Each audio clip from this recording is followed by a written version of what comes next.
하나님 말씀 보십시다. 우리 하나님 말씀 신약성경 히브리서 말씀입니다.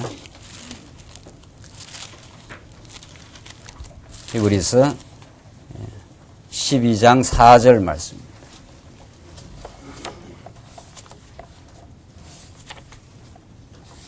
우리 하나님 말씀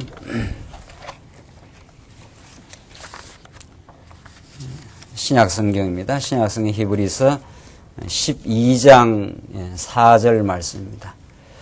찾으신 줄 알고 봉독 드리겠습니다. 너희가 죄와 싸우되 아직 피 흘리기까지는 대항치 아니하고 또 아들들에게 권하는 것 같이 너희에게 권면하신 말씀을 잊었도다. 일러스되 내 아들아 주의 징계하심을 경히 여기지 말며 그에게 꾸지람을 받을 때에 낙심하지 말라. 주께서 그 사랑하시는 자를 징계하시고 그의 받으시는 아들마다 채찍질 하심이니라 하였으니 너희가 참음은 징계를 받기 위함이라. 하나님이 아들과 같이 너희를 대우하시나니 어찌 아비가 징계하지 않는 아들이 있으리요. 징계는 다 받는 것이오늘 너희에게 없으면 사생자요 참 아들이 아니니라. 우선 8절까지 봉독 드렸습니다. 우리는 지금 이제 히브리서 말씀 가운데 마지막 대목에 저희들이 이르렀는데 하나님께서 우리 신약 시대를 살아가는 우리 복음 신앙 안에 살아가는 우리가 얼마나 복된가를 11장 우리 지지난 시간부터 우리에게 생생하게 밝혀주고 있습니다. 구약의 성도들도 뭐 말할 나위 없이 장차 오실 메시아를 바라보는 믿음으로 그들도 참 구름 같은 하나님이 쓰시는 귀한 믿음의 선진들의 복된 삶을 살아왔다 하는 것이 우리 11장 그 내용의 말씀이었습니다. 그러나 더 이제 그들은 약속의 시대만 살았기 때문에 그 약속이 구체적으로 성취되는 그리스도의 사건은 보지 못했지 않았느냐 이런 그 논법입니다. 그래서 이제는 그 약속의 시대를 지나 2000년 전 이제 우리로 봐서는 2000년 전이고 이 히브리서 기자로 봐서는 그 당대입니다. 그 당대에 오신 성취적 사건으로 눈앞에 보고 만질 만한 사건으로 오신 메시아 성취 사건을 너희가 보았으므로 얼마나 복음신앙 안에 살아간다는 것이 복된가 하는 것을 구체적으로 이제 12장부터 이제 밝혀주고 있습니다. 우리가 이 서신서를 읽을 때 꼭 그 염두에 둬야 되는 것은 서신서라는 건 그 서신을 받는 이 히브리서 서신을 받는 그 당시의 삶의 그 정황이라는 게 있는 거죠. 고린도 전후서라는 우리 말씀을 이해하게 된다면은 고린도 교회, 이 고린도 전후서를 그 받는 수신자들의 그 삶의 그 역사적 그 정황이라는 게 있죠. 말씀을 사도 바울로부터 받았지만은 아직은 충분히 성장하지 못해서 교회 안에 여러 가지 갈등이 있고 또 세상 법정으로 송사가 있는 아주 그 미숙한 고린도 교회의 그 정황, 그런 정황 속에서 가장 적절한 말씀을 전해주고 있는 거죠. 그렇죠? 그러니까 모든 신약의 서신들, 신약의 모든 그 서신들은 그 동일한 메시지입니다. 메시지 자체는 궁극적 메시지는 동일한 거죠. 하나님 살아계시고 그는 언약에 신실하셔서 자기 언약 백성들을 끝끝내 지키시고 그에게 여호와 되심을 또 예수는 그리스도 되심을 그 전개해 준다. 이런 그 동일한 메시지지만 그 정황이 다르기 때문에 예수는 그리스도이시고 하나님이 여호와시라는 그 메시지가 그들의 적합하게 전달이 되고 있다는 사실입니다. 고린도 전후서 같은 말씀은 갈등 속에서 단합의 원리로서의 그리스도를 전가하는 것 아니겠어요? 예수 그리스도가 참 단합과 화평의 근거이시다. 이런 쪽으로 이제 전달되고 있다면 히브리서 말씀은 이 수신자들의 정황이 심각한 박해 속에서 교회가 이제 소멸될 만한 그런 위기, 그 배교, 예수가 그리스도라는 진리 자체를 이제 떠나가는 이런 배교의 그 위험에 처해 있는 그 성도들입니다. 그러니까 이 히브리서 그 논조를 계속 우리가 지금까지 살펴왔는데 그만큼 그 심각한 그 어려움에 속해져 있는 거죠. 그래서 이 히브리서 기자는 이들을 향해서 참 영생의 주관자, 믿음의 주요 온전케 하시는 그리스도 사건이 이 땅에서 너희들이 이리저리 유리방황도 하고 핍박을 받아서 이리저리 피신해 다니기도 하고 심지어 목숨도 내놓아야 될 상황이 올 수도 있다. 이렇게 지금 말하고 있는 겁니다. 이제 오늘 본문 내용을 보면은 얼마나 이게 참 심각한 거죠. 그 당대로 봐서는. 그러나 이 심각성이라는 것이 오히려 이 히브리서를 쓰게 된 배경이 되었고, 동기가 되었고, 그만큼 육신의 생명도 지불할 그런 상황 속에서 우리에게 찾아오신 그리스도는 영생의 주관자이시다. 이것이 히브리서의 말씀이에요. 그는 영원한 제물로서, 영원한 제사장으로서, 영원한 성전으로서 사역을 하신, 그래서 이 땅이 다가 아니야. 이걸 지금 말해주는 겁니다.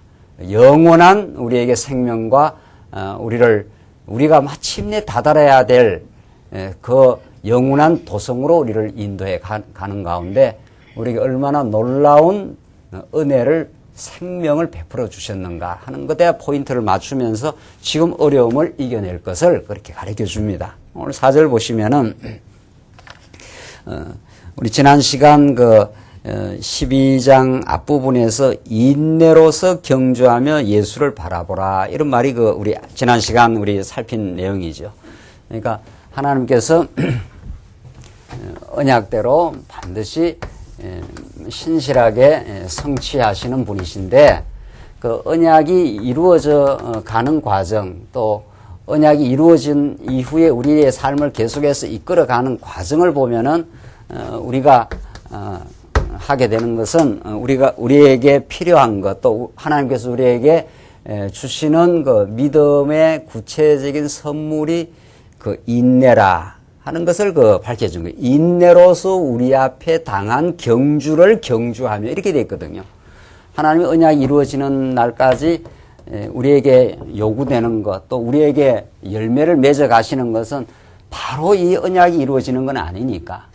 우리에게 약속된 영원한 천국이 우리에게 분명히 있지만 그것이 일시에 이루어지는 건 아니란 말이죠. 그날이 오기까지 우리는 끊임없이 경험하고 또 겪어가야 하고, 또 여러 가지 시련에 부딪히기도 해야 되고, 또 우리의 마음에 맞지 않는 까다로운 사람들과 살아가는 모둠살이를 해가야 되는 이런 정황 속에 우리의 삶이 놓여 있다, 이런 뜻입니다. 이 지금 히브리서 수신자들의 정황이 그런 거죠. 이들은 어떤 지금 심각한 그 질문이 생길 수 있는가 하면, 하나님이 우리를 사랑하시고 예수가 언약의 성취 사건으로 오셔서 우리에게 영원한 사랑을 확정하셨다는데 우리의 삶의 정황은 굉장히 그 시련에 봉착해 있는 거죠. 지금 히브리서 기자들의 상황이 그런 거죠. 그러니까 그들에게 이게 진짜 하나님이 우리를 사랑하시는 걸까? 이런 그들에게 회의 혹은 질문, 또 심하면은 의심, 이런 까지 생길 수 있는 거죠. 그게 어려움이 1, 2년 만에 마친다든가, 이러면 또 괜찮지만은, 초대교회에 부닥친 그 시련은, 우리 기독교 역사를 여러분들이 잘 아시지만, 313년 밀라노 칙령, 이 복음서가 쓰여지고 히브리서라든가 이게 다 1세기에 예수님 오신 1세기, 마지막 요한계시록이 약 1세기에 쓰여진 건데 주 100년 정도. 그러니까 한 100년 이후부터 313년 한 213년 정도, 약 한 200여 년 정도의 로마 황제의 핍박은 계속 이렇게 지속이 되었습니다. 한 200년 동안 수많은 로마 황제가 바뀌면서 우리가 잘 아는 그 익숙한 네로 황제라든가 이런 황제들의 이름이 바뀌어 가면서 계속 핍박이 초대교회에 그렇게 지속이 됩니다. 그 핍박 속에 카타콤이라는 지하 동굴로 숨어 들어가면서 오히려 그 핍박이 오히려 그 민들레 홀씨를 이렇게 바람이 날리듯이 계속 이렇게 복음이 퍼져가고 믿는 사람들이 지하로 피신하면서 이렇게 신앙생활을 했다는 겁니다. 이건 뭐 무슨 지어낸 이야기가 아니고 그런 200년 세월 동안 그렇게 했다는 거예요. 그건 여러분과 제가 지금은 잘 이해를 못하는 거죠. 어떤 면에서는. 우리가 일제시대 때 예수 믿었다는 이유로 주기철 목사님이라든가 손양원 목사님이라든가 이런 사람은 다 순교했습니다. 그리고 예수 믿는다는 그 이유로 많이 교회 생활하는 것이 그 어려움을 많이 겪은 거죠.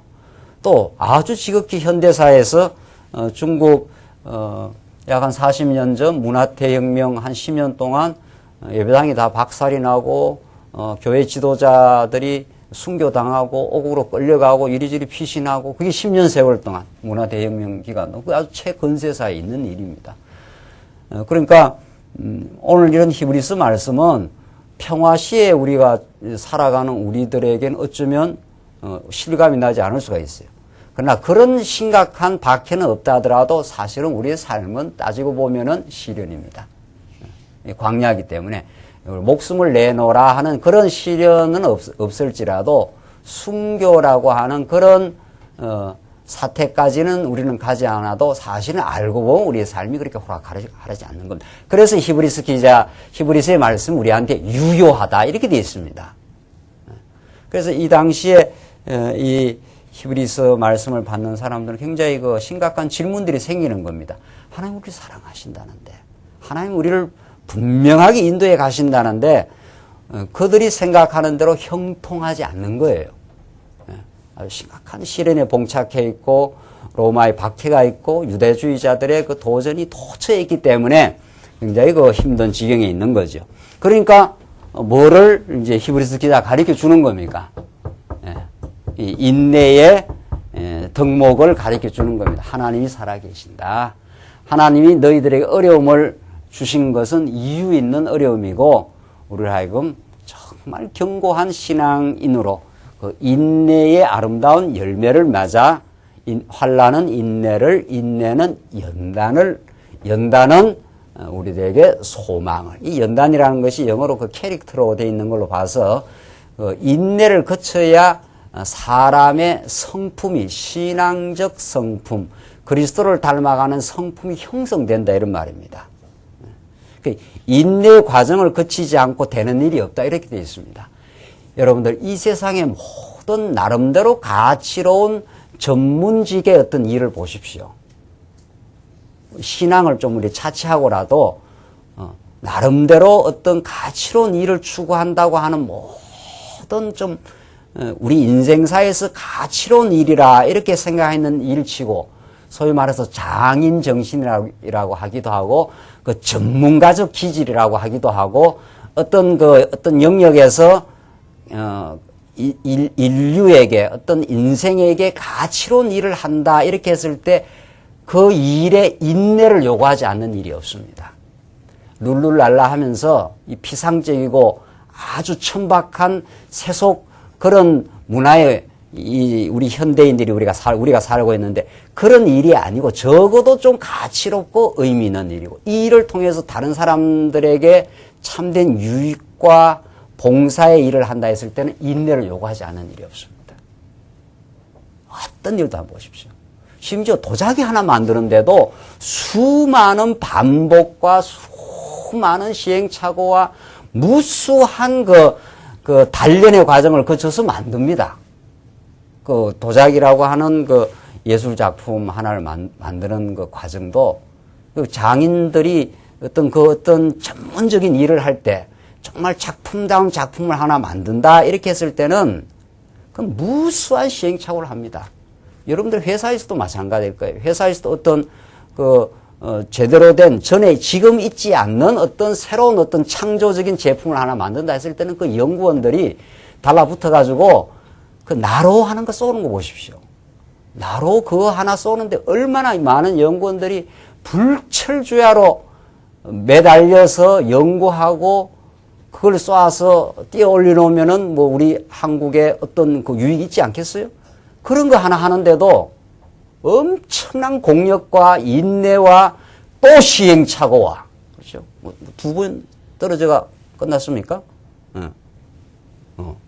그런 거란 말이죠. 그러니까 하물며 우리 신앙이라는 게 하나님을 여호와로 믿는 신앙이 우리 인생사에서 가장 가치로운 일이라고 본다면 그렇지 않아요? 우리가 다른 어떤 일도 부분적인 가치로운 일이 있다고 하지만 우리 신앙이라는 게 우리 인생사에서 가장 궁극적이고 가장 가치로운 일인데 어찌 하나님이 인내의 그 여정을 거치지 않겠는가? 이걸 생각하면 너무 자명한 거예요.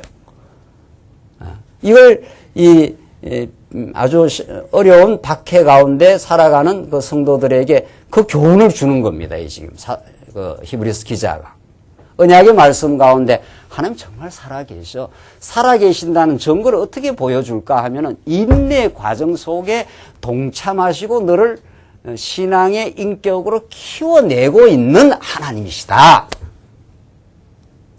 지금 너희들이 겪는 시련과 그 시련으로 말미암아 경험할 수밖에 없는 인내의 그 여정 자체가 너희들에게는 너무 복된 것이라는 그걸 지금 가르쳐 주는 거예요. 지금. 그렇죠? 이 지금 히브리서 기자는 그 히브리서 수신을 받는 그 상황이 그렇게 되어 있단 말이죠. 그리고 여러분과 저의 상황이 그렇게 되어 있는 거예요. 알고 보면은. 그러니까 우리 인생에 무르익어가는 신앙의 열매는 단시간 내에 되지 않고 뭐 성경 공부 뭐 잠깐 뭐 이론적으로 공부한다고 되는 게 아니라는 거예요.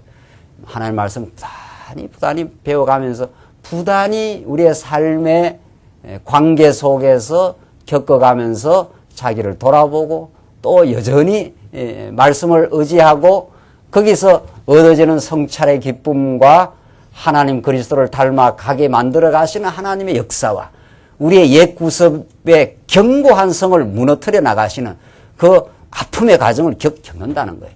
내가 살아왔던 방식을 한번 부정하고 나서야 하나님의 성품에 이르게 되기 때문에 그러니까 우리는 너무 익숙해 있어요. 익숙해 있는 옛 구습대로 살고 해요. 그게 애굽으로 돌아가고자 하는 마음 아니에요? 애굽이라는 것이 옛 구습이거든요. 내 좋은 대로, 내가 원하는 대로, 내 영광을 위하여 살아왔던 그 구습이 꽉 우리는 있단 말이죠.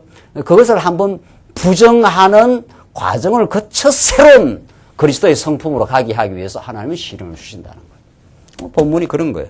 그래서 예수 그리스도, 그런데 그 인내를 생각할 때 예수 그리스도를 생각하라. 이런 거예요.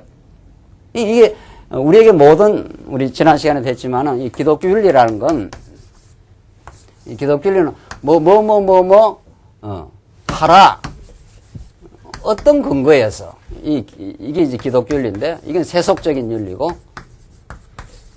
어떤 근거에서 하라라는 말이 나오는 인내하라 했지만은 그 인내하게 되는 근거가 우리는 그리스도예요. 그리스도에 우리가 지체가 되었으므로 그리스도를 더 깊이 알아가면은 인내할 수 있는 힘이 나온다. 이런 거란 말이죠. 인내는 우선 소망이 있어야 하고, 그렇죠? 인내는 소망 없이 할 수가 없어요. 확고하고 분명한 복음적 소망, 그 소망이 있어야 되고 또 그렇게 소망 가운데 우리 앞에서 인내하신 분의 모델이 있는 거예요. 그분이 그리스도예요. 그러니까 우리가 그리스도를 하나님 말씀 통해서 특히 이제 복음서 같은 말씀을 자꾸 이렇게 배워보면 그 예수님이 하시는 일이 쭉 나오잖아요. 그의 사역이. 그가 하신 일이 어떤 일인가? 그럼 부단히 제자들의 헛짓과 깨닫지 못하는 그들을 3년 동안 안고 다닙니다. 그리고 그들은 못 깨달아도 예수님은 작정하신 뜻대로 고난의 길을 갑니다. 그리고 처절하게 십자가 위에서 매달립니다. 그게 예수님이 하신 일이에요. 그게 예수님이 그걸 부르는 복음이라 언약대로 오셔서 하신 일이 그런 일이에요. 그가 인내하셨다는 거 아니에요. 그래서 이것이 기독교라는 거예요. 이것은 자기 자존심이에요. 자기를 내가 해낸다 이런 말이에요. 그러니까 그렇게 해서 하고 나면은 내가 이 인내를 했다 이런 거고, 이거는 기독교 윤리는 그리스도의 소망이 있을 뿐 아니라 그리스도의 하신 일, 그리스도에 우리가 붙들림 바 된 지체로서 하게 될 때는 그리스도가 인내케 하게 하셨습니다. 이렇게 되는 거죠. 그렇죠?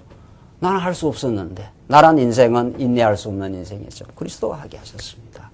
당신이 소망도 주시고 당신이 모델도 되어주시고 그렇게 살아갈 수 있도록 하십니다. 이 가치로운 우리의 성장을 만들어 주셨습니다. 이런 뜻입니다. 문제는 성장이에요. 문제는. 여러분과 저의 신앙의 화두는, 근본 화두는 하나님이 어떠신 분인가고 우리한테 직접적으로 다가오는 화두는 여러분과 저의 성장이에요. 그래서 청년하고 이야기 이렇게 나누다가 청년이 굉장히 삶이 어렵다는 거예요. 그 어려운 이유가 뭔지를 그러니까 잘 모르겠다는 거예요. 그냥 뭐 직장이 어렵다는 거예요. 직장이 아니야. 직장이 어려울 수 있어. 직장이 어려워도 너가 만약에 내적으로 신앙이 성장해서 내적으로 견고해지면은 어려움이라는 것은 직장 생활의 어려움이 100이라는 거예요. 이 100을 짊어지고 가는 이 내면의 힘이 이 100이라는 아주 어려운 일이 있는데 내면의 힘이 50밖에 안 되는 사람은 이게 100 마이너스 50 하면 얼마 돼요? 또 상수까지 다 해야 되네. 그럼 50이라는 힘이 힘든 거예요. 100이라는 내면의 힘이 있는 사람은 100이라는 짐을 어떻게 지고 갑니까? 그냥 그 정도 지고 가는 거죠. 100을. 내면의 힘이 200쯤 되는 사람은 어떻습니까? 동일한 100이라는 시련이 와도 그뜬하고 오히려 남의 짐 100을 전해요. 그렇죠? 이게 뭐 수학적으로 분명하죠? 그러니까 우리는 이 현실의 삶이 어렵다. 이게 짐이에요. 현실의 삶은 다 짐입니다. 직장 생활도 여러분들의 현실의 짐이고 자녀 키우는 것도 짐이고 관계하는 것도 짐이고 교회 봉사하는 것도 다 짐입니다. 그런데 짐이 어렵다만 자꾸 우리 반복을 하고 있지만 어려운 이유가 여기 내면에 있습니다. 알고 보면은. 내면의 힘이 복음적인 신앙 인격의 성숙이 50밖에 안 되는 사람은 굉장히 힘들다는 거예요. 50이라는 무게가 막 다 50밖에 이게 질 수 없기 때문에. 그렇죠? 어린아이 같다 이 말입니다. 쉽게 말하면은 그 인내를 못해요. 못한다는 거예요. 이게 그리스도의 성품에 깊이 깨달음이 약하기 때문에. 그 100 정도 되는 사람은 그냥 자기 짐 정도 지고 가는 사람이고 200 되는 사람은 다른 사람이 볼 때는 엄청 시련이 있는데도 견뎌내요. 견뎌낼 뿐 아니라 다른 사람을 살펴요. 사도 바울이 그랬지 않았어요? 사도 바울은 엄청난 시련 가운데 그 선교 여정을 다녔습니다. 뭐 룰루랄 하면서 다니지 않았습니다. 문제는 여러분의 그 외면적인 짐이 아니에요. 그러니까 내면이 얼마나 성장해 가느냐의 문제예요. 그렇죠? 분명하죠. 그러니까 이 문제를 정확하게 알지 못하면 맨날 환경 탓을 한다고요. 뭐 이게 문제고 저게 문제고 저게 문제고. 그렇게 문제를 밖으로 돌리기 때문에 진짜 문제 극복이 안 되는 거죠. 자, 하나님이 4절에서 어떻게 우리를 성장시키는가 하면은 4절로 8절 보시면은 징계는 아들에게 하는 것이므로 낙심하지 말라. 자, 징계를 하나님이 하셔서 그 유익을 우리에게 주시는 하나님을 가르쳐 주는데 너희가 죄와 싸우되 아직 피 흘리기까지는 대항치 아니하고 너희가 죄와 싸우긴 했다. 예수 믿은 것 때문에 쫓겨나기도 하고 재산상 손실도 겪기도 하고 이렇게 했지만 아직 피 흘리기까지는 안 싸웠지 않느냐. 그 하나님이 우리 예수 믿는 사람으로 하여금 궁극적 승리 또 정말 아름다운 승리를 줄 때는 피 흘리기까지 싸우게 할 때도 있다는 거예요. 그게 목숨을 내놓는 거 이런 뜻이에요. 우리 믿음의 선진들이 역사 가운데 극적으로 그런 선진들이 많습니다. 지금 북한에 있는 우리 성도들은 우리는 이렇게 말씀을 이론적으로 잘 깨닫지만 그 사람들은 쪽복음 들고 정말 죽습니다. 그 사람들은 그렇게. 그리고 이 신앙이라는 게 장난이 아닙니다. 여러분과 제가 믿는 신앙은 주일날 와서 오늘 잠깐 무슨 위로나 받고 내 마음이나 좀 편하려고 오는 그런 게 신앙이 아닙니다. 그건 정말 그거는 신앙을 자기 장식으로 바라보는 거 아니겠어요? 신앙은 여러분과 저의 전부입니다. 신앙은 여러분과 저의 모든 것을 지불하고도 다함이 없는 하나님의 나라에 대한 소식이요. 우리를 사랑하시는 영생의 말씀의 소식이에요. 적어도 우리가 오늘 이렇게 말씀을 1시간 듣고 가지만은 이 신앙의 고귀함과 가치는 우리의 최종적으로 생명과도 바꿀 수 있는 가치로운 것이다. 이런 뜻이에요. 여기에 우리가 한번 절절하게 한번 깨닫고 그 십자가 사건과 부활의 사건으로 이 히브리서가 말하는 대로 그가 십자가로 제물이 되시고 부활로 성전이 되시고 성천하셔서 제사장이 되신 이 예수님의 사역이 이게 장난이냐 말이야. 이게 그냥 내 신앙생활 적당하게 하는 그런 정도의 장치냐 말이죠. 그게 아니라는 거예요.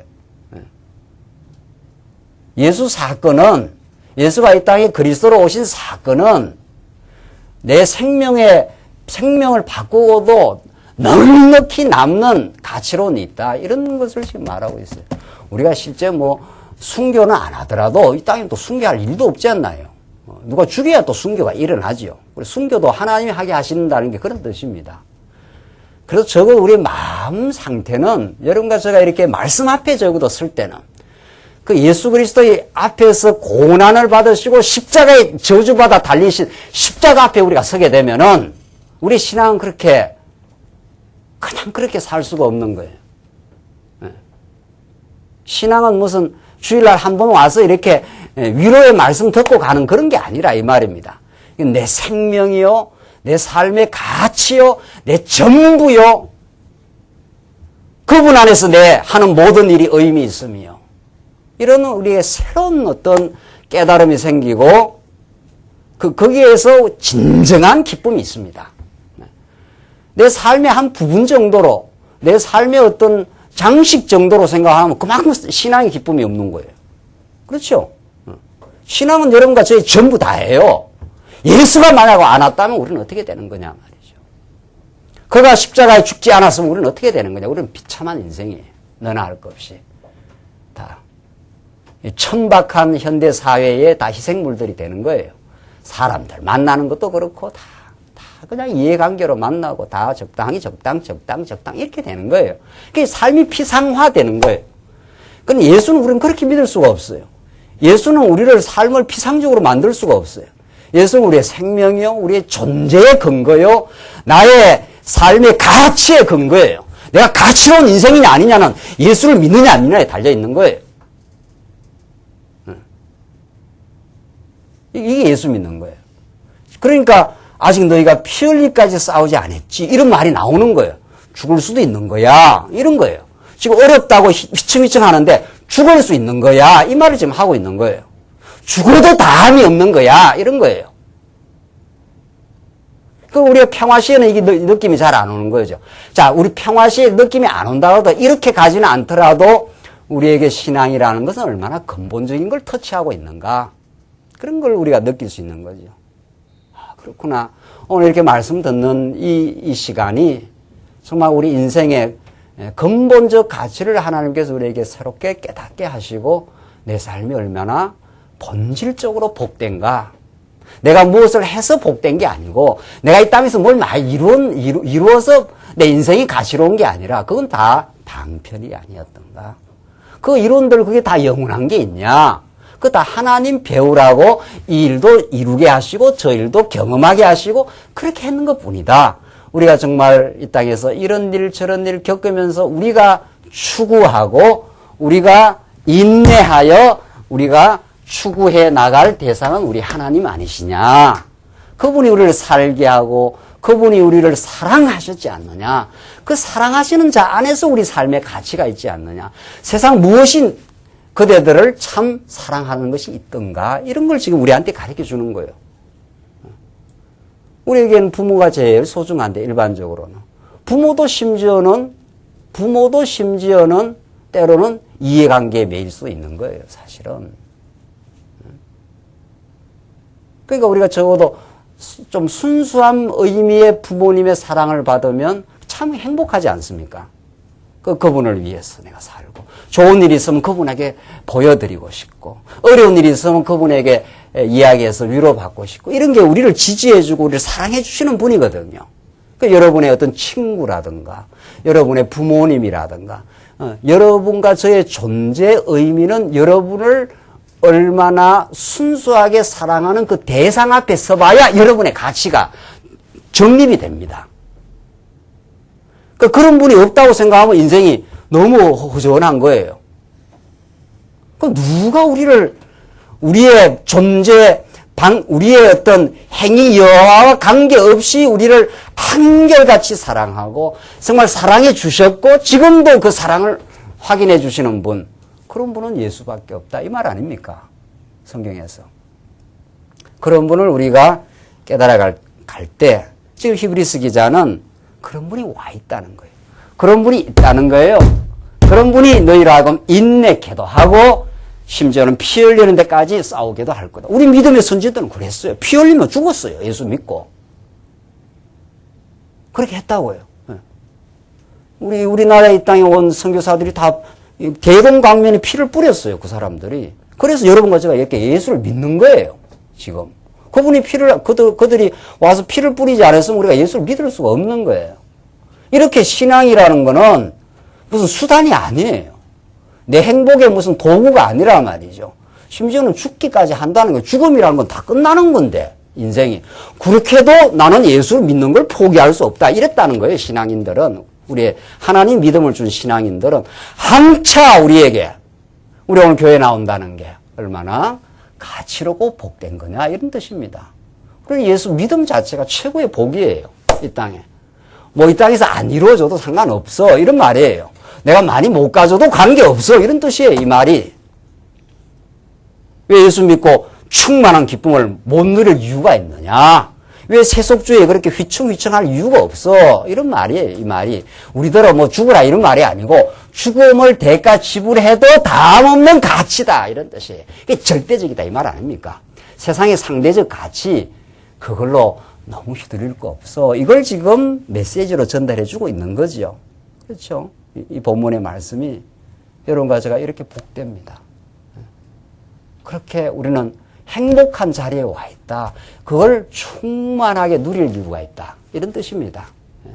지금도 뭐가 힘들어서 어렵다, 저렇다, 이런 일이 꼭 돼야 된다, 안 돼야 된다, 왜 저 인간은 저 모양이냐, 이 모양이냐는 전부 다 내면 속에 우리를 충만케 하시는 그리스도에 대한 진정한 재발견, 복음에 대한 진정한 재발견, 이것을 우리에게 가르쳐 주는 거예요. 그래서 5절, 또 아들들에게 권하는 것 같이 너에게 권면하신 말씀을 잊었도다.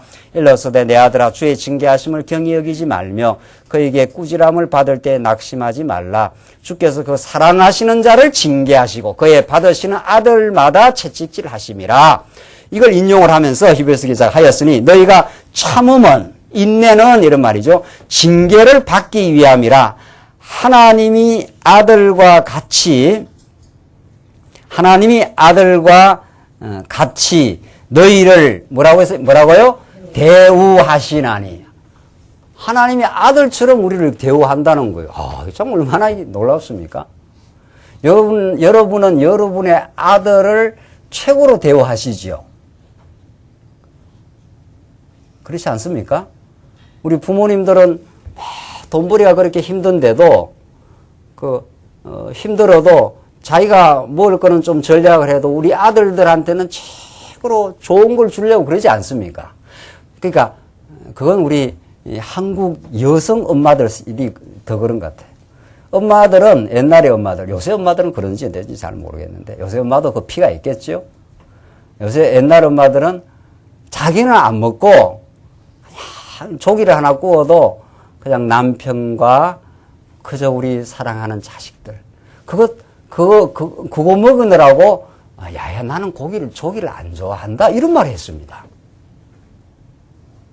옛날에 먹을 양식이 그렇게 많지 않았기 때문에 먹는 입은 많고 조기는 몇 마리 안 굽어놨으니까 야야 나는 조기 같은 거 별로 안 좋아한다. 너희들이나 먹어라. 이랬단 말이에요. 근데 조기를 안 좋아하는 사람이 없어요. 다 꼴뚜기보다는 조기를 좋아하는 거예요. 조기는 좋은 고기예요. 그런데 그렇게 말했어요. 그렇게. 그만큼 아들을 자기보다 더 사랑하는 거예요. 이게 이제 일반 계시예요. 일반 계시. 그런 헌신적이고 사랑하는 어머니는 하늘 우리 아버지의 마음을, 부모의 마음을 이렇게 반영하고 있는 거거든요. 그러니까 아들을 그만큼 대우한다는 거예요. 그만큼 사랑한다는 거예요. 우리가 그런 존재. 그런데 문제는 왜 이렇게 고난이 있습니까? 이 문제거든요. 왜 이렇게 우리 삶에 고난이 있습니까? 하나님이 우리를 아들처럼 대우하시면은 좀 고난이 없이 만들어지지, 고난 속에서 인내할 수밖에 없는 이런 정황에 두셨습니까? 이게 이제 이 당대 사람들의 질문이거든요. 근데 내가 사랑하기 때문에 이 고난을 통해서 너에게 그 유익을 주기 위해서다. 지금 그 말을 하는 거예요. 오늘 이 히브리서 기자 쭉 전개되는 말씀은 이게 우리를 뭐 괴롭히려고 그러는 게 아니라 이 고난 통해서 우리에게 아름다운 유익을 주기 위해서다. 그걸 지금 말해요. 그래서 하나님이 아들과 같이 너희를 대우하시나니 어찌 아비가 징계하지 않는 아들이 있으리요. 징계는 다 받는 것이오늘 너희에게 없으면 사생자요 참 아들이 아니니라. 이 징계라는 것이 헬라어로 파이데이아 하는 말인데 그냥 이걸 하나 이해 놓는 게 좋겠어요. 이 징계라는 파이데이아 하는 말은 아들을, 어린 아이를 훈련시킨다 이런 뜻이에요. 이걸 영어로 뭐라고 번역을 했는가 하면은 디스플린 이렇게 번역을 했어요. 디스플린이라는 것은 학문이라는 뜻도 있고 이게 훈련한다는 것도 있어요. 어떤 일을 할 때 끊임없이 이렇게 훈련을 시켜 나간다 이런 뜻이에요. 이 파이데이아 하는 것은 어린 아들을 계속 교육을 시켜 나간다. 그렇죠? 우리 아이들 키울 때 아이들이 바른 자세를 가지게 하고 바른 공부를 하게 하고 교회 생활을 바르게 하기 위해서 계속 뭐 훈련을 안 시킵니까? 그렇죠? 그 아이가 좋은 습관에 이르도록. 근데 그 훈련이 없으면 아이는 삐뚤어져 버리는 거죠. 삐뚤어져서 다시 방향을 잡으려면 굉장히 힘들다는 거죠.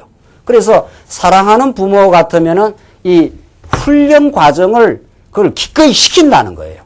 이 바른 자세, 바른 태도, 바른 정신을 갖게 하기 위해서는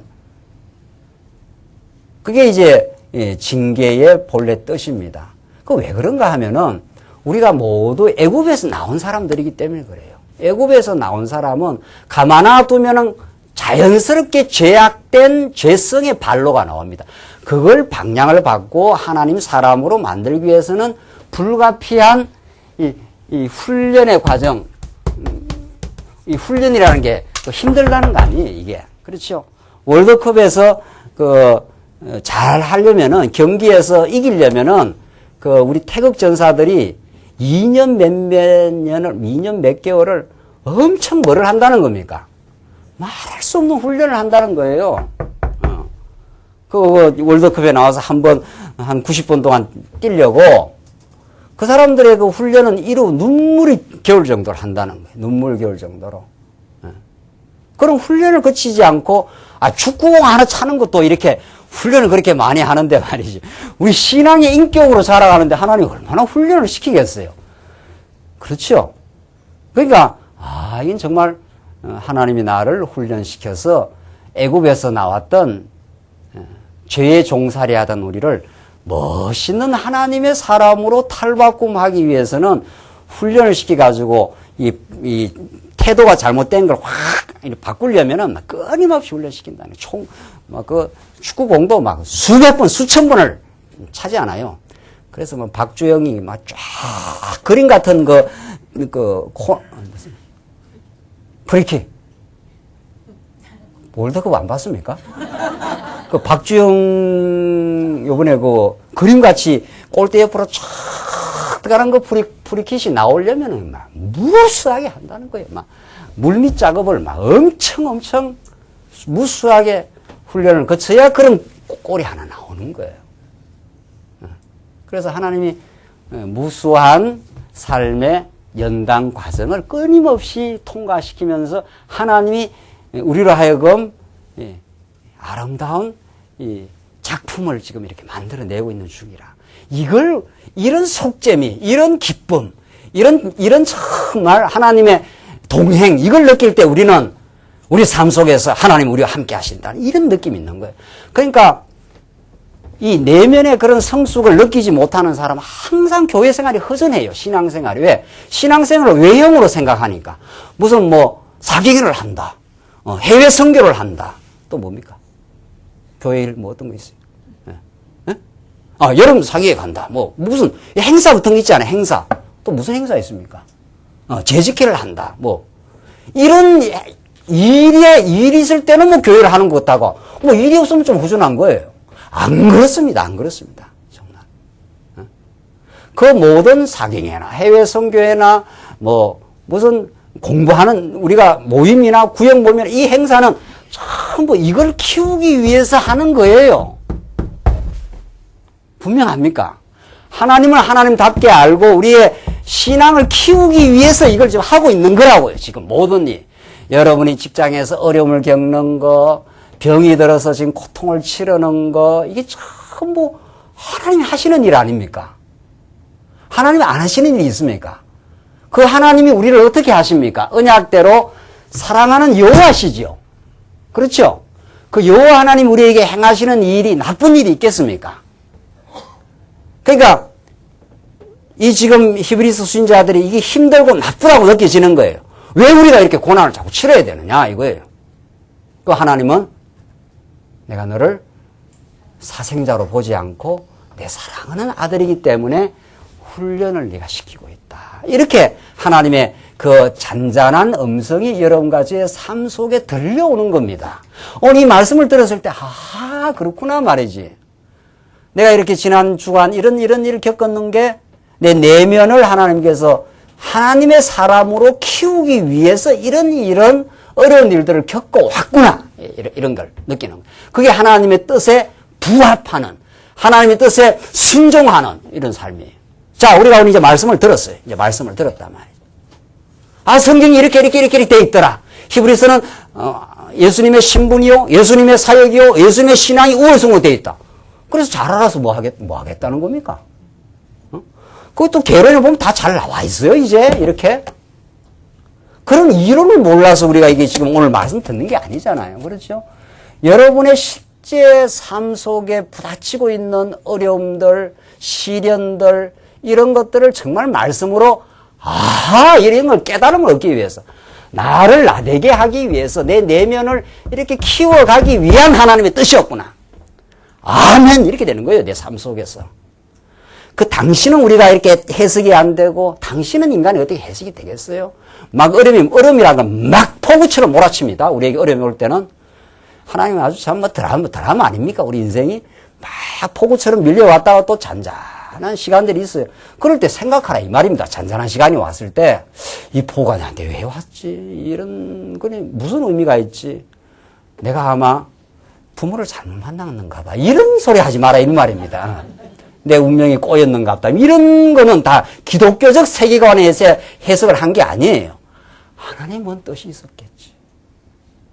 그렇게 오늘 내가 들었던 히브리서 말씀을 묵상해 보면은, 이게 하나님이 자기 사랑하는 자에게, 여러분도 여러분의 자녀를 사랑하기 때문에 삐뚤어지면 때리기도 하고, 불러서 교훈도 하고 하지 않습니까? 부모는 자녀를 포기 안 하는 거거든요. 끝까지 이 자녀가 잘 되는 쪽으로 가려고 부모는 기도하고, 여러분들 자녀를 위해서 기도 안 합니까? 네? 여러분 자녀를 위해서 이제 우리가 그런 구체적인 걸 하는 거예요. 우리 자녀들이 신앙을 안에서 자라기를. 내가 죽어 나는 천국 가더라도 이 얘들이 내가 신앙생활 하는 걸 조금이라도 더 봐서 잘 자라가도록. 이런 게 우리의 기도 아닙니까? 뭐 그것처럼 절실한 게 있습니까, 여러분들한테?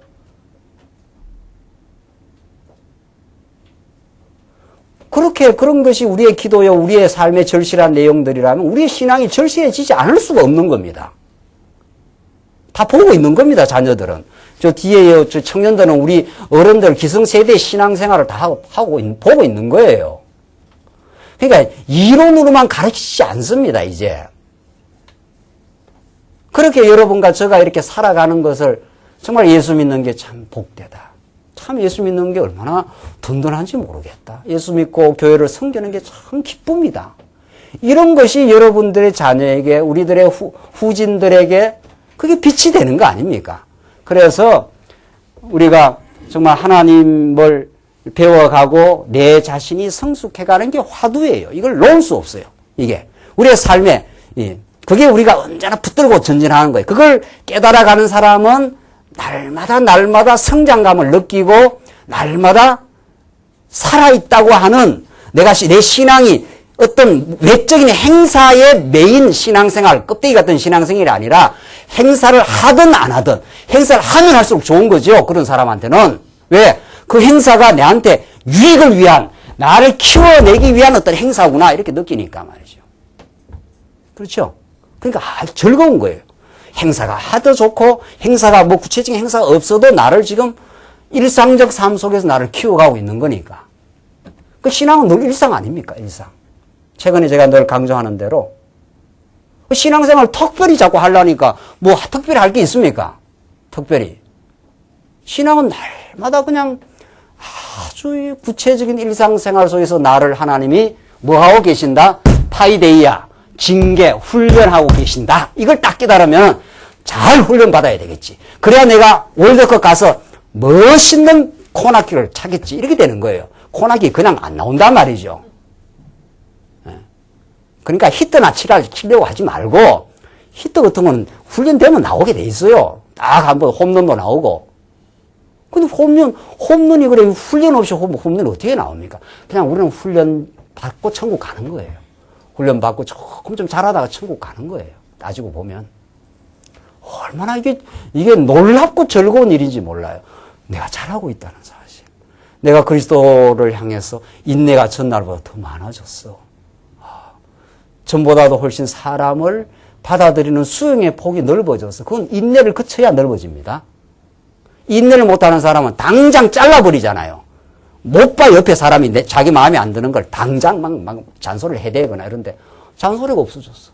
야 이거 봐라. 그 사람이 그리스도의 향기가 나는 거예요. 자기 안에서. 이렇게 말씀을 깨닫고 가면은 전에 같으면 막 잔소리하고 뭐 씹어대고 뭐 이러다가 저는 이제는 저 사람이 저럴 수 있겠구나. 저기 하나님께서 아직 키워놓은 과정이 저거밖에 안 되니까. 그렇게 해서 그 사람을 이해하고 수용하게 될 때, 여러분 자녀한테 그렇게 해보십시오. 자녀 엄청 변합니다. 우리 엄마가 달라졌어. 이 말이 나와야 될 거 아니에요. 네. 신앙이라는 게 뭐예요, 도대체? 우리 아빠가 전에하고 확실히 달라졌어. 이게 신앙생활이라고요. 1차적이고 본질적인 신앙생활은 엄마가 전에는 잔소리가 많고 따라다니면서 뭐 말이 많고 하다가 엄마가 여유가 있어지고 엄마가 그냥 따뜻하게 말없이 품어주고 이러니까 아이가 그렇게 변하는 겁니다. 아이도 신앙의 인격이 넉넉해지는 거예요. 그 애도 딴 사람하고 붙어 살 거 아니에요, 나중에. 우리 엄마는 내가 잘못했을 때 이렇게 넉넉하게 품어주더라. 막 다그치고 막 질책하고 이러지 않고. 그렇죠? 그런 것을 보고 자란 자녀는 그렇게 사는 거예요. 그 사람, 그게 교육 아니에요. 여러분과 교회생활 그렇게 자꾸 하다 보면 우리 청년들이, 귀한 청년들이, 야, 교회생활 저렇게 하는 거구나. 그렇게 되는 거예요. 그래서 결론 지읍시다, 오늘 이제. 9절 보시면은 또 우리 육체의 아버지가 우리를 징계하여도 공경하였거늘 하물며 우리 모든 영의 아버지께 더욱 복종하여 살려 하지 않겠느냐. 이 복종이라는 아름다운 열매를 이 징계가 만들어낸다. 고난, 이 징계가 만들어낸다는 거예요. 전에는 불복종하고 멋대로 살아가던 삐뚤어진 인생이었지 않습니까? 우리가 다. 죄악된 인생이 자꾸 말씀을 깨닫게 하고 말씀 속에서 자꾸 하나님께서 깨닫게 하니까 하나님의 뜻이라면 따라가겠습니다. 내가 전에 잘못 생각했습니다. 내가 너무 내 중심으로 생각했습니다. 이건 하나님 뜻이라면, 그것이 교회를 위하는 일이라면, 이것이 진리를 지켜가는 일이라면 그렇게 따라가지요. 이렇게 순종이 나온다는 거예요. 부모가 자식을 잘 징계하고 교훈하면은 삐뚤어지고 사춘기에 나갔던 자식들이 부모가 끊임없이 사랑하고 또 불러서 교훈하고 또 사랑의 징계를 하면은 이 시간이 지나가다 보면은 아버지가 나를 사랑하는구나. 그 사랑을 확인받은 자녀는 절대 빗나가지 않는다는 거 아닙니까? 그렇죠? 우리가 마찬가지예요. 신앙생활이 이렇게 아주 원리가 분명한 거예요. 그래서 하나님은 우리를 영의 아버지께 더욱 복종하여 살려 하지 않겠는가. 그렇죠? 불복종하며 살던 인생은 힘든 거예요. 불복종하면 인생이. 순종하면은 순종의 마음이 생겼을 때 얼마나 참 기쁨이 있는 거죠. 하나님은 결국 우리의 기쁨을 만들어내는 거예요. 결국은. 결국은 키워서 점점 키워서 50밖에 짐을 못 지던 사람으로 하여금 100으로 200으로 튼튼하게 키워서 정말 이 세상과 잘 부딪히며 세상에서 좌절하지 않고 훨씬 전보다 잘 인내하며 오히려 세상을 품으며 아직도 믿지 않는 성도들을 보면은 긍휼히 여기며 믿는 성도들 가운데서 미숙해서 이리저리 힘들어하는 성도들 보면은 안타까이 여기며 그렇게 되겠죠. 200중 가면은 말이죠. 이 내면의 힘이 말이죠. 얼마나 멋있습니까? 그 삶이 그걸 그리스도의 향기라 이렇게 말한다는 거예요. 그게 신앙의 아름다운 열매로 나타납니다. 우리 삶 속에. 그걸 여러분들이 진짜로 느낄 때 야, 진짜 예수는 그리스도다 이렇게 되는 거예요. 이제 말씀 운동에 와서 이제 걔는 다 잘 안 나와 있습니까? 이게 이론이. 뭐 이론을 몰라서 이게 오늘 듣습니까? 이론을 듣되 말씀을 듣되 아, 이게 정말 내한테 정말 필요한 말씀이구나. 이렇게 살면 내 인생이 정말 달라지는 거구나. 정말. 내가 이렇게 달라지면 내 가정이 얼마나 변하겠구나. 우리 자녀들한테 얼마나 아름다운 열매가 되겠구나. 펄펄 신앙이 살아나요. 그런 사람은 교회 봉사 뭐 안 하라 해도 하는 거예요. 안 하라 해도. 그런 재미를 본 사람은. 그런 재미를 보고 왜 교회 봉사를 안 하겠어요? 자기가 이미 그런 걸 느끼고 가고 있는데 아, 이 교회 봉사 정말 이거 행복한 일이구나 되는 거죠. 그래서 교회가 잘하는 걸 보죠. 또 해외 선교 안 하겠어요? 그거 해외 선교 우리 교회 찾아온 성도들이 마음의 기쁨을 느끼고 내 봉사로 만날 성도들이 그 어려운 가운데서 견뎌내고 위로가 되고 이런 걸 교회 생활 이 교회는 피가 섞였습니까? 살이 섞였습니까? 아, 하기야 섞였네요. 예수 피가 섞였네요. 육신의 피는 안 섞였잖아요. 뭐 아무 인간적인 관계도 없는 사람인데도 우리의 수고를 통해서 찾아온 성도들이 마음의 안식을 얻고 마음의 평화를 얻고 살아가는 걸 보면은 해외 선교 안 하겠냐 말이죠. 해외 선교를. 해외 우리하고 무슨 상관이 있는 사람들입니까? 가보니까 막 필리핀은 막 얼굴이 뭐 이상하게 생겨갖고 뭐 그렇던데요. 근데 그 사람이 하나님을 믿는 사람이라니까 바로 통하지 않습니까? 저 사람에게도 복음이 전파돼야 되겠지. 중국 사람 쌀라 하는 사람에게도 복음이 전파돼야 되겠지. 그런 거예요. 그 사람과 우리하고 무슨 상관이 있습니까? 인간적으로는. 그런데 그들에게도 복음이. 우리에게 복음이 전달돼 우리를 평화롭게 하고 우리를 너무 가치롭게 했으므로 이런 말이죠. 그래서 그런 일이 되는 거예요. 그런 일이. 하고 싶어서 하는 거예요. 그런 거는. 대가 지불을 하고 하는 거예요. 그게 좋은 거예요. 좋은 거. 여러분 자녀 사랑하면 대가 지불을 해도 좋지 않았습니까? 우리 교회를 그만 뭐 하겠냐 말이죠. 해외 선교가 그만 못 하겠는 일이겠느냐, 이 일이. 말이죠. 그걸 억지로 해요, 그걸? 그걸 눈치 봐가 하느냐 말이죠. 하지 말라는 거 아니에요, 그런 거는. 그게 무슨 하나님의 일이냐 말이죠. 하나님의 일은 자기가 변하는 게 일치합니다. 자기가 변하면 가정 변해요. 틀림없이. 그러면 해외 선교, 우리 차세대 위해서 이것저것 준비하고 살피는 일들 너무 즐거운 거예요. 10절 저희는 잠시 자기 뜻대로 우리를 징계하였거니와 자기 뜻대로 징계합니다. 우리를 훈련합니다. 오직 하나님은 우리의 유익을 위하여 그의 거룩하심에 참여케 하였느니라. 이거 보십시오. 참 정말 하나님은 우리의 유익을 위하여 정말 우리를 고난 주는 건 아름다운 인내라든가 평강이라든가 아주 단련된 인격이라든가 인격이라는 건 굉장히 단련되는 겁니다. 하루아침에 인격이 단련되지 않습니다. 단련된 인격은 아주 잘 견뎌냅니다. 어떤 일에. 세상 가치에 훨씬 덜 휘둘리게 되어 있어요. 그것이 우리의 유익 아닙니까? 이런 아름다운 열매를 이게 전부 내면적인 거 아닙니까? 그렇죠? 이게 늘 자라가기 때문에 신앙생활이 아주 견고해져요. 오늘 여기서만 말씀 듣는 게 아니라 여러분의 가정에 가서도 이런 감각이 생기는 거예요. 오늘도 가정에서 이런 훈련을 자꾸 시켜가고 있구나. 여러분 직장 가서도 마찬가지예요. 직장이 얼마나 소중합니까? 직장이 우리 남자들은, 뭐 요즘 여자들도 마찬가지지만 얼마나 많은 시간을 보냅니까? 그게 나를 아름다운 그리스도의 인격으로 그리스도의 향기를 만들어가는 과정적 훈련이다 말이죠. 그러니까 직장에서 돈 버리고 뭐 실험하고 애누리하고 그게 다 직장이 그런 거 아니에요. 그게 다 의미가 있어지는 거예요. 그게 그냥 깡마른 돈만 버리러 간다. 이거하고 얼마나 다릅니까? 이 믿지 않는 사람들. 그냥 돈 버리러 간다. 그러니까 돈 버리러 간다 하니까 그 시간이 빨리 지나가기를 바라는 거예요. 아이고, 빨리. 그래서 한국 사람 빨리빨리가 그렇게 나오는 거예요. 뭐 빨리빨리 한다고 빨리빨리 지나갑니까? 그 시간 다 채워야 나오는 거지. 그 채우는 시간이 의미 있다. 이거 의미 있다. 의미 있는 나를 키우는 시간이었다. 이렇게 되는 거죠. 그러니까 우리 신앙생활을, 그게 여기 오늘 우리의 유익을 위하여 그의 거룩하심에 참여하는 거예요. 그러니까 첫 번째 징계의 유익은 우리가 아들됨입니다. 아들됨은 하나님의 사랑의 확정이에요.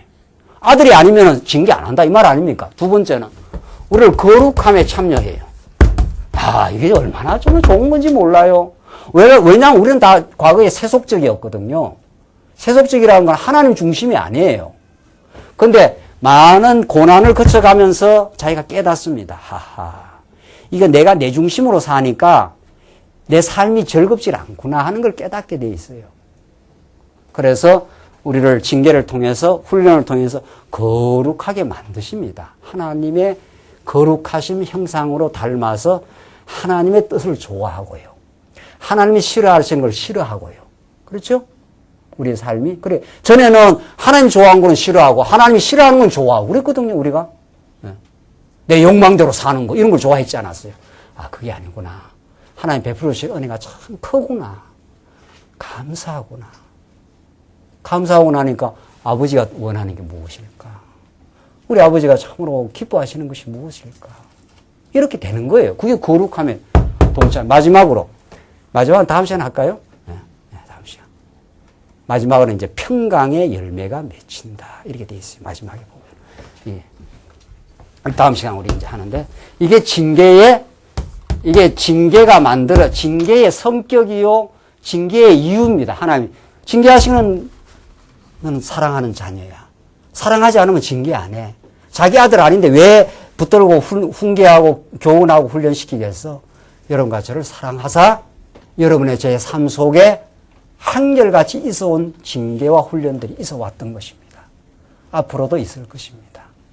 그것이 우리에게 얼마나 아름다운 정말 인내를 만드시고 참된 평강을 만들고 단련된 인격을 만들어 우리를 키워내실 겁니다. 그리하여 우리가 전에는 알지 못했던 하나님의 거룩하심 속에 참된 기쁨이 있을 겁니다.